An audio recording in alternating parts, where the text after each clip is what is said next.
प्रिय छात्रों, मैं BL मीना स्नातक तृतीय वर्ष की इस कक्षा में पाठ्यक्रम के अनुसार तर्क संग्रह में अनुमान प्रमाण के विषय में आपको पढ़ाने जा रहा हूँ। अनुमान प्रमाण क्या है, इसको जानने से पहले पिछली जो कक्षा में हमने आपको प्रत्यक्ष प्रमाण के विषय में बताया। प्रत्यक्ष प्रमाण के उपरांत अप्रत्यक्ष रूप से जिस विषय में से ज्ञान की प्राप्ति होती है, उस प्रमाण को अनुमान प्रमाण के रूप में देखा जाता है। तर्क संग्रह जो कार्य ने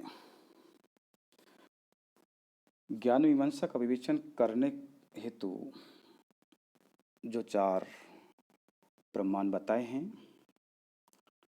उन 4 प्रमाणों में अनुमान एक प्रमाण है।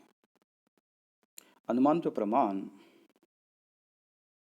का शाब्दिक जो अर्थ अनुपश्चात भवन्ति इति अनुमान, अर्थात प्रत्यक्ष के पश्चात होने वाली अनुमिति का यथार्थ ज्ञान कराने वाला प्रमाण अनुमान है।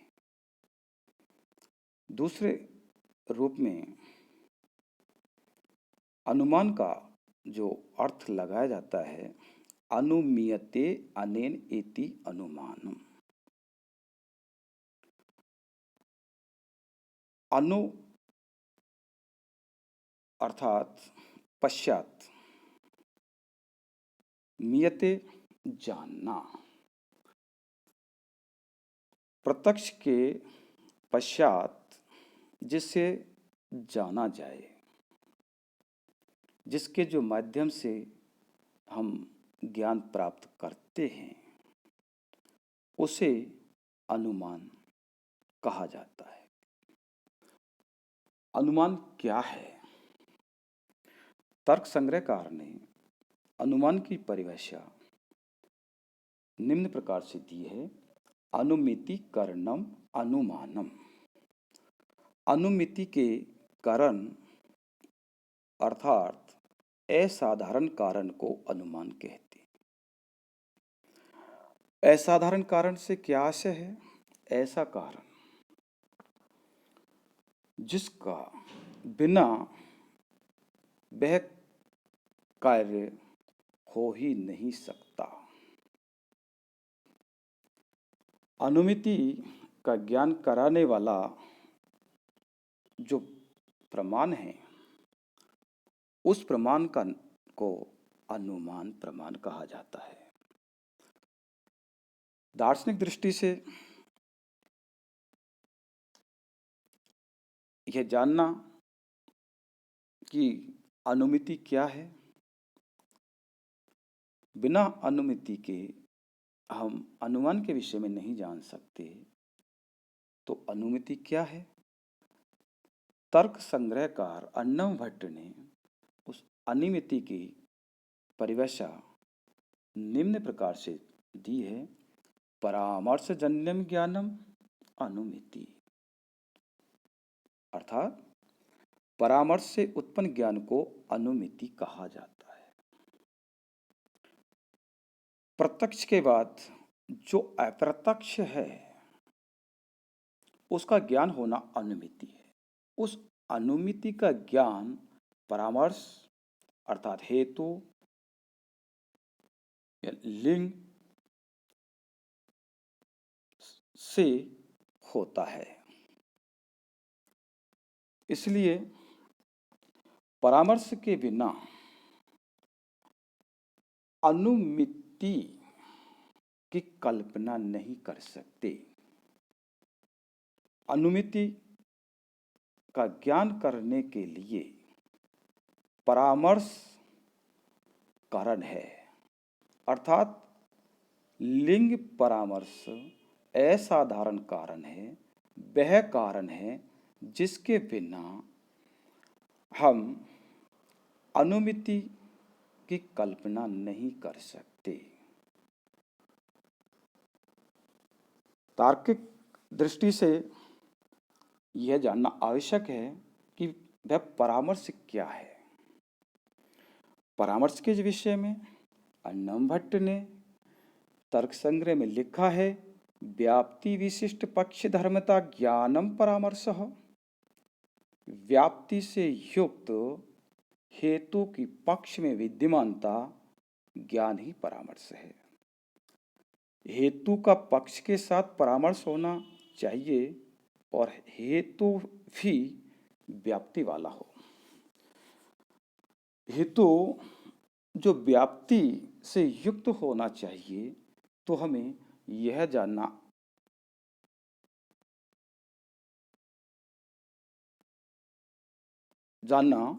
आवश्यक है कि व्याप्ति क्या है। प्रत्यक्ष प्रमाण द्वारा से वह जो व्याप्ति का निर्धारित होती है जो हेतु और साध्य के परस्पर संबंध की द्योतक होती है। ऐसा नियम बन जाता है कि जहाँ हेतु है तो साध्य अवश्य होगा। जैसे यत्र धूमस् तत्र अग्नि, यानी जहाँ धुआं होता है वहाँ आग होती है। इसमें धूम हेतु और अग्नि साध्य है। जहाँ जहाँ धुआं होता है वहाँ वहाँ अग्नि अवश्य होती है। ऐसा जो साहचर्य हेतु और साध्य में होता है उस साहचर्य को व्याप्ति कहा जाता है। अब यह जो व्याप्ति कहाँ पर होगी, इसके लिए पक्षधर्मिता का उल्लेख आया है। तो पक्षधर्मिता क्या होती है? अन्ना भट्ट ने पक्षधर्मिता को स्पष्ट किया है कि साध्य के आश्रय को पक्ष कहते हैं और उसी पक्ष में हेतु की विद्यमानता पक्षधर्मिता कहलाती है। जैसे पर्वतो अग्निमानम धूमत्वात्, इस अनुमति वाक्य में पर्वत जो पक्ष में साध्य अग्नि को अनुमान से सिद्ध करना है, जो उसी पर्वत में विद्यमान धूम से सिद्ध होता है। हेतु और साध्य में साहचर्य संबंध होना जरूरी है। अन्यत्र पक्ष में सिद्ध करना एक गलत होता है। साहचर्य संबंध के माध्यम से ही पक्ष धर्मिता स्पष्ट होती है। इस प्रकार अनुमान प्रमाण के लिए अनुमिति, परामर्श, व्याप्ति और पक्ष धर्मिता का होना आवश्यक है। अन्ना भट्ट ने अनुमान को दो भेद किए हैं, स्वार्थ अनुमान और परार्थ अनुमान। स्वार्थ अनुमान क्या है, उसे कैसे जाना जाता है? तर्क संग्रहकार अन्नम भट्ट कहते हैं कि जब हम अनुमान स्वयं के लिए करते हैं तो स्वयं को अनुमान करने के लिए अनुमिति, परामर्श, व्याप्ति, पक्षधर्मिता के माध्यम से हम स्वयं अनुमान कर सकते हैं और उस अनुमान से जो यथार्थ प्रमा का जो ज्ञान होगा उसे अनुमिति कहा जाता है। उस अनुमिति का जो कारण होगा, असाधारण जो कारण होगा, परामर्श होता है। तो ऐसा ज्ञान को स्वार्थ अनुमान कहा जाता है। स्वार्थ अनुमान के लिए 3 अवयव वाक्यों की आवश्यकता होती है: प्रतिज्ञा, हेतु और उदाहरण। प्रतिज्ञा जैसे पर्वतो वही मानो। हेतु धूमत्वात्। और तीसरा उदाहरण यो यो धूमवानो सौ सौ बहिमान यथा महानसो। इन 3 अवयव वाक्यों के द्वारा प्रत्यक्ष प्रमाण के द्वारा हमने जिस विषय का प्रत्यक्षीकरण किया और वह जो प्रत्यक्ष ज्ञान प्राप्त हुआ उसके विषय में जो हेतु के जो माध्यम से जो साध्य जिस पक्ष में वर्तमान में नहीं है उसको भी सिद्ध करना हम चाहते हैं। जैसे पर्वत पर आग नहीं है, लेकिन हम यह सिद्ध करना चाहते हैं कि पर्वत आग वाला है।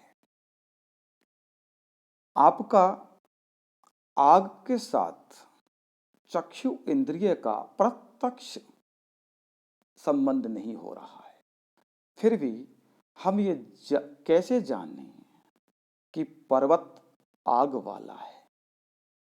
इसको स्वयं जब हम ज्ञान करना चाहते हैं तो 3 अवयव वाक्यों के माध्यम से जान सकते हैं कि पर्वत आग वाला है। पक्ष में साध्य को सिद्ध करना हम चाहते हैं, जो साध्य वर्तमान में हमें हमारे चक्षु इंद्रिय के द्वारा अर्थात प्रत्यक्ष के द्वारा हम उसको नहीं जान पा रहे हैं। उसे जानने के लिए जो हमने प्रतिज्ञा के जो रूप में यह रखा कि पर्वत आग वाला है, उसका जो हेतु को हमने देखा है, हेतु का हमारे साथ प्रत्यक्षीकरण हो रहा है। इंद्रियां हमें यह बता रही है, चक्षु इंद्रिय के द्वारा हम यह देख रहे हैं कि जिस पर्वत को हम देख रहे हैं उस पर्वत से धुआं निकल रहा है। तो धुआं के जो माध्यम से हम अप्रत्यक्ष आग के विषय में जानना चाहते हैं। उदाहरण के रूप में कि जहां जहां धुआं होता है वहां वहां आग होती है। जैसे महानस, पाकशाला, रसोई घर, ऐसा हम पहले देख चुके हैं। इस प्रकार का जो ज्ञान स्वार्थ अनुमान के द्वारा हम जान सकते हैं। लेकिन जब यही जो ज्ञान हमने जो स्वयं अनुमान के जो माध्यम से जो जाना, उसी जो ज्ञान को दूसरों जो लोगों को कराना चाहते हैं, तो उसके जो विषय में अन्नम भट्ट ने निम्न प्रकार बताया है कि परार्थ अनुमान क्या है। परार्थ अनुमान को हम कैसे जानते हैं, दूसरों को अनुमान हम कैसे कराते हैं, दूसरों को अनुमान के माध्यम से हम किसी जो पदार्थ का यथार्थ ज्ञान कैसे कराते हैं, उसके जो विषय में अन्नम भट्ट ने यह बताने का प्रयास किया है कि स्वयं हम जो ज्ञान करते हैं उसके लिए हमें 3 अवयव वाक्यों की आवश्यकता होती है। लेकिन जब वही जो ज्ञान हम दूसरों को कराना चाहते हैं तो उस ज्ञान के लिए 5 अवयव वाक्यों की आवश्यकता होती है। वे 5 जो वाक्य प्रतिज्ञा, हेतु, उदाहरण, उपनय और निगमन है। जैसे पर्वत आग वाला है, यह जो ज्ञान हम दूसरे लोगों को कराना चाहते हैं। यह जो कैसे उन लोगों को बताया जाए, कैसे उन लोगों को यह सिद्ध किया जाए कि ये जो पर्वत है, इस पर्वत पर आग है। इसके लिए प्रतिज्ञा प्रतिज्ञा जो है, जो संकल्प है, जो लक्ष्य है, जो साध्य है, जिसे हम सिद्ध करना चाहते हैं, वह प्रतिज्ञा के अंतर्गत आता है। जैसे पर्वतो बही मानो, जो ये पर्वत है, जिस पक्ष में हम साध्य को सिद्ध करना चाहते हैं, यह उसी पर्वत पर लागू होता है, अन्य पर्वतों पर नहीं।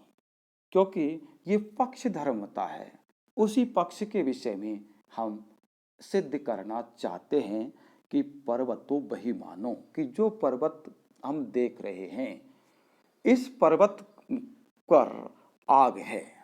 यह जो ज्ञान स्वयं में इस प्रकार से कर चुका हूँ और आपको इस विषय में बताना चाहता हूँ, ऐसा तर्क संग्रहकार अन्नम भट्ट सामान्य जो जनों को बताता है।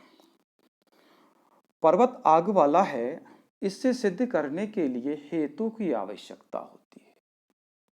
बिना हेतु के हम अपने पक्ष धर्मता के साध्य को सिद्ध नहीं कर सकते।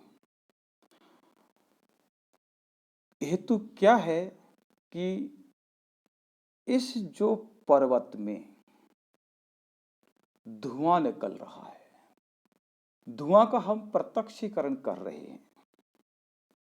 धुआं का ज्ञान हमें प्रत्यक्ष प्रमाण से हो रहा है, लेकिन उस आग का ज्ञान हमें नहीं हो रहा, क्योंकि चक्षु इंद्रियों के द्वारा हम उस आग को नहीं देख रहे। तो उदाहरण के जो माध्यम से यह बताने का प्रयास किया गया है कि यो यो धूमवानो सौ सौ वही मानो यथा महानसो, जो धूमवान यानी जहां जहां धुआं है, जिस पक्ष में धुआं है, उस पक्ष में आग होती है। जैसे महानसो, जैसे पाकशाला, जैसे रसोई, ऐसा स्वार्थ अनुमान के जो माध्यम से जाना जा चुका है। यह उदाहरण, यह व्याप्ति बन चुका है कि जहां जहां धुआं होता है, वहां वहां आग होती है। उपनय जो पक्ष की धर्मता के विषय में जिस साध्य को सिद्ध किया जाना है, जो प्रतिज्ञा की हुई है, उस प्रतिज्ञा को अपने समीप लेकर के आना, अपने जो पास के जो लोग हैं उनको उस प्रतिज्ञा के विषय में बताना। तथा चायम कि जो पर्वत आप देख रहे हैं, यह जो पर्वत वैसे ही धुएं वाला है। उपनियम के अंतर्गत हेतु को अपने साध्य के पास लाया जाता है, हेतु को अपने पक्ष के पास में लाया जाता है। हेतु क्या है? धुआं। और ये धुआं को अपना जो पक्ष है, आप जिस पर्वत में दिखाना चाहते हैं, उसमें ये सिद्ध किया जाता है कि इस पर्वत के अंतर्गत भी धुआं निकल रहा है। निगमन जो प्रतिज्ञा की है, जो प्रतिज्ञा वाक्य है कि पर्वत आग वाला है, जब तस्मात् तथा इस प्रकार से यह कहा जा सकता है कि इस पर्वत में आग है, अर्थात यह जो पर्वत भी आग वाला है। ऐसा जो ज्ञान इन पंचावय वाक्यों के जो द्वारा परार्थ अर्थात दूसरे लोगों को अनुमिति प्रमाण के जो माध्यम से ज्ञान कराया जाता है। स्वार्थ अनुमति और परार्थ जो अनुमिति है, स्वयं के ज्ञान के लिए और दूसरों के ज्ञान के लिए जो अनुमिति है, उस अनुमिति में हेतु लिंग परामर्श ही कारण है।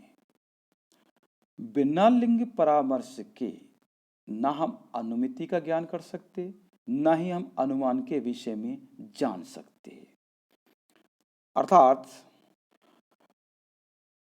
लिंग जो परामर्श ही अनुमिति का कारण हुआ। लिंग परामर्श के बिना अनुमिति का ज्ञान हम कर ही नहीं सकते। इस प्रकार लिंग परामर्श अनुमान, ऐसा तर्क संग्रहकार अन्नम भट्ट ने अनुमान प्रमाण के माध्यम से सिद्ध किया है। अनुमान जो प्रमाण में जो विषय है, जो पदार्थ है, वह हमारे इंद्रियों के सामने नहीं होता, फिर भी हम उस पदार्थ के विषय में उतना ही यथार्थ ज्ञान प्राप्त कर सकते हैं जिस प्रकार से इंद्रियों के जो प्रत्यक्षीकरण के जो माध्यम से हम पदार्थों का प्रत्यक्ष कर देख करके, सुन करके, सूंघ करके, स्पर्श करके और कर सकते हैं। ऐसा यथार्थ जो ज्ञान अप्रत्यक्ष रूप से भी प्राप्त किया जा सकता है, ऐसा अन्नम भट्ट ने अनुमान प्रमाण के जो माध्यम से सिद्ध किया है। धन्यवाद।